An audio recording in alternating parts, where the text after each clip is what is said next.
Have you ever wondered how a digital system recognizes various inputs and converts them into a more compact binary code?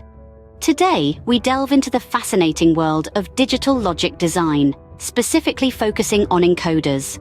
Think of an encoder as a multi-input, multi-output logic circuit.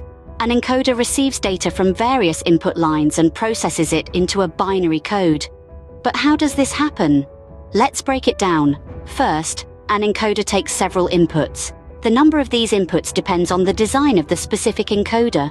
For instance, a 4-line to 2-line encoder takes 4 inputs and provides 2 outputs.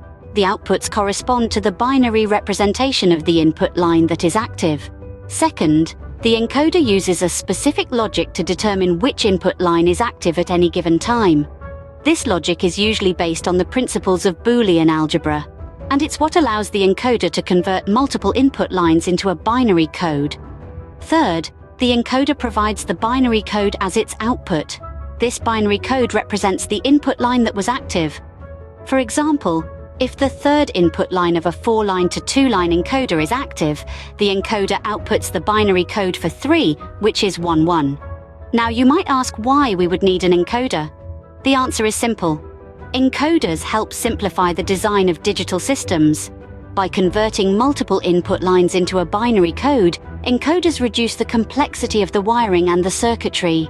This simplification makes the system more efficient and easier to design and troubleshoot.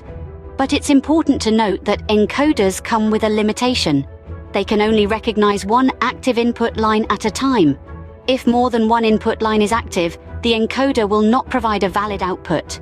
This limitation is known as the one-hot condition.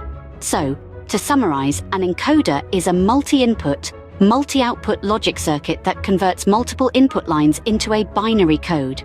It uses a specific logic to determine which input line is active and provides this information as a binary code.